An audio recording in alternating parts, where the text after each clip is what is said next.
السلام عليكم اخواني اخواتي متتبعي ومشاهدي قناه الرحموني تي في. كنرحب بكم جميعا اينما كنتم، وكنتمنى من الله سبحانه وتعالى تكون في اتم الصحه والعافيه. اخوان، غادي نخليكم تسمعوا مقتطف من الكلمه الافتتاحيه لاشغال الامميه الاشتراكيه اللي لقاها السيد بيدرو سانشيز زعيم الحزب العمالي الاشتراكي بمدينه الرباط، ومن بعد نرجعوا للتفاصيل. يلا الاخوان، نشوفكم بعد قليل.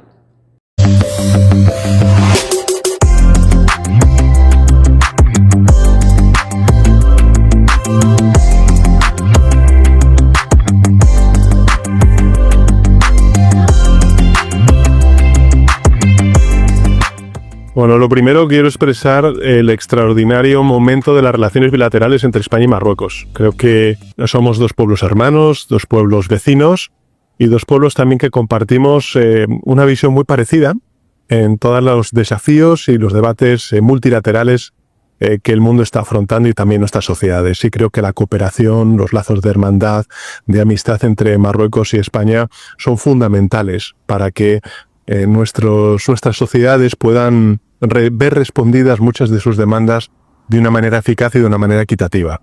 Compartimos proyectos, compartimos visiones y también, lógicamente, para mí es un honor el poder venir no solamente como presidente del gobierno de España a un país amigo como Marruecos, sino hacerlo para presidir un consejo de la Internacional Socialista junto con nuestros hermanos socialistas marroquíes.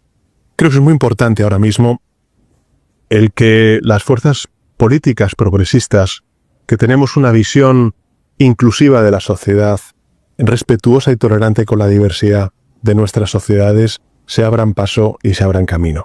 Estamos viendo cómo, por desgracia, discursos reaccionarios están teniendo cada vez más presencia entre nuestras poblaciones y, por tanto, el que podamos, entre todos, articular estrategias que trasciendan nuestros países y encuentren lazos de hermandad entre distintos gobiernos, distintos partidos, me parece muy relevante. Al final, las causas progresistas son causas internacionalistas. Creo que tanto el rey como también, lógicamente, el gobierno de Marruecos, con el cual tenemos una extraordinaria relación, están contribuyendo al progreso de Marruecos, a la estabilidad también de la región, y eso es algo que apreciamos mucho desde España.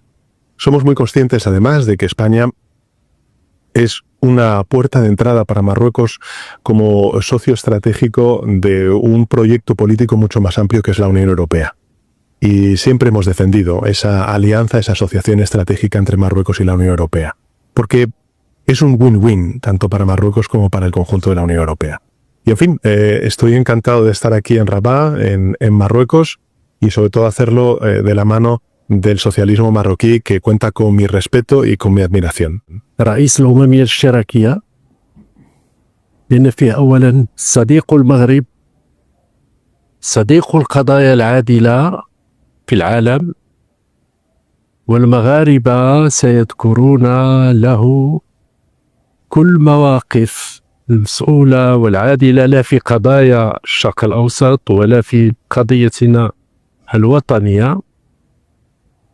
ويأتي اللقاء كما ليختم واحد المجموعة اللقاءات كانت ديال اللجنة الإفريقية اللي انتهينا من الأشغال ديالها وصدر ميثاق الرباط، وكذلك الأممية الاشتراكية النسائية اللي خرجت عليها كذلك توصيات وقرارات في توجه ديال إعلان بكين من أجل مساواة لنساء العالم، ولا أمام ما يعرفه العالم من تعقيدات ولا يقين، واللي طرح علينا واحد المجموعة ديال القضايا والتساؤلات كانت أشغال هذه الأربعة الأيام السابقة كلها من أجل الوصول إلى توافقات بين حضور لأول مرة يصل إلى هذا الحجم في هذا الإطار الأممية الاشتراكية، ممتد من أمريكا اللاتينية بكافة دولها إلى أقصى آسيا، نيبال وغيرها،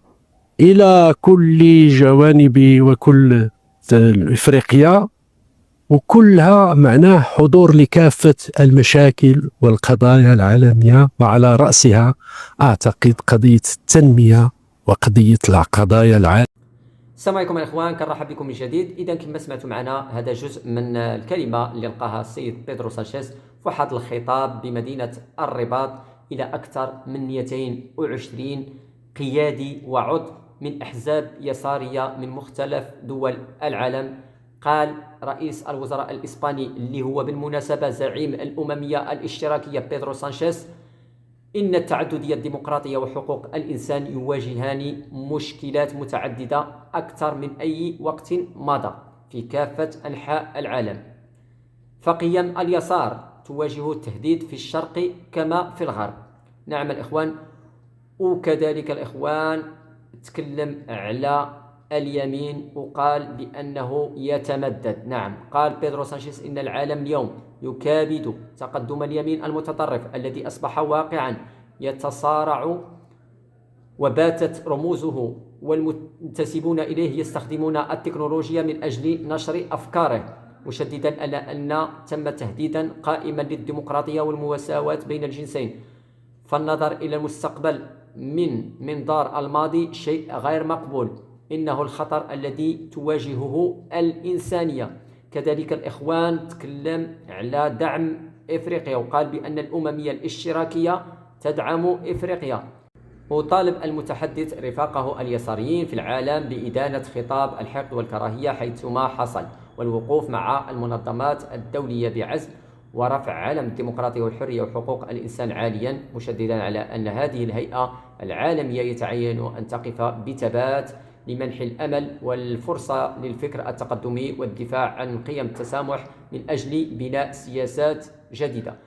وتمسك بأنه لا بديل عن الديمقراطية الاشتراكية، وهو النموذج الذي يعتمد عليه حسب قوله، ويجب العمل على تكييفه مع الوضع الحالي. فعلا أنا في هذه النقطة هذه متفق معه، يجب تكييفه مع الواقع الحالي.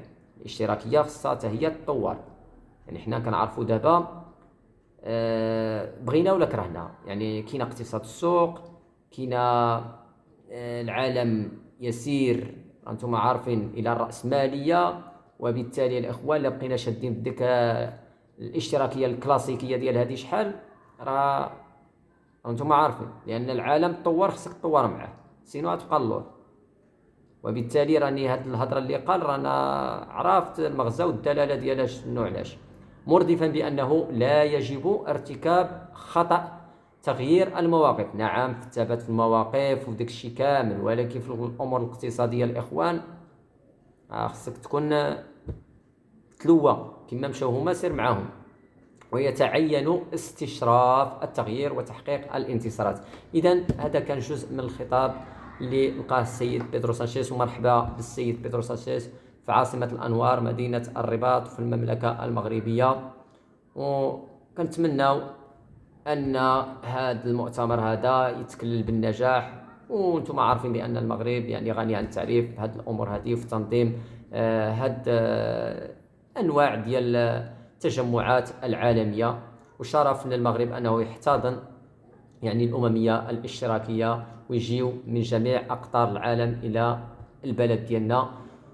وكنتمناو نشوفوا في المغرب أحزاب قوية كذلك، ولما لا أنها تعطي نموذج ودروس. حبذا نشوفوا، لأن بحال هذا النوع ديال اللقاءات كيخليوك أن الأحزاب تستفد من بعضها البعض، وفعلا أن هذه الاشتراكية العالمية راهما عندهم نفس المواقف ونفس المبادئ، ولكن خص يعني كيفاش تحطها في أرض الواقع وفي الميدان. هذا الشيء اللي نقدر نقول لكم. تحياتي للجميع وشكرا على اهتمامكم، وإلى اللقاء.